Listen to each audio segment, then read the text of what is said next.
Hello, I'm Max Brantley here to talk about news on the Arkansas blog of the Arkansas Times. It's June 18th in Arkansas.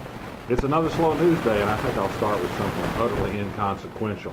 We got a good conversation going on the Arkansas blog this morning about some numbers crunching done by the WONK blog at the Washington Post. The bottom line is this. Arkansas is number 2 in this comparison. It is a state that, except for Montana, has a higher ratio of federally licensed gun dealers to museums and libraries than any other state in the country. What does that mean? I don't know if it means anything, but it's easier to find a gun dealer than it is a library or museum. Take that for what it's worth.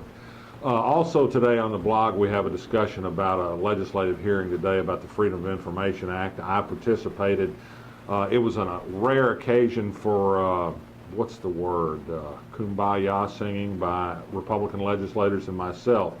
There's a strong interest on the Republican side in making the Freedom of Information law tougher. I hope that comes to pass.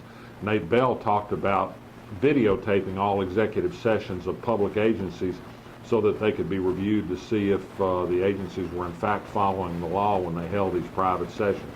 It's an interesting idea. There are a few roadblocks, but I think it's worth talking about. John Riggs, a former school board president in Little Rock and a former state senator, sent me some notes.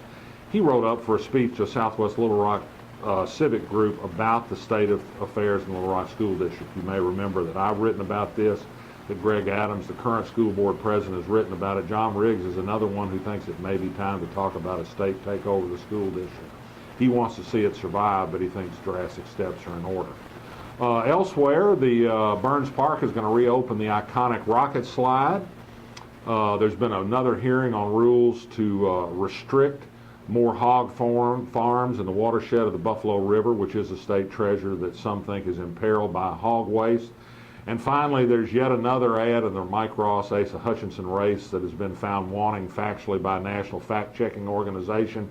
Both sides are guilty of this. I don't think it's going to get any better before November. That's the news today in Arkansas. I'm Max Brantley. See you tomorrow.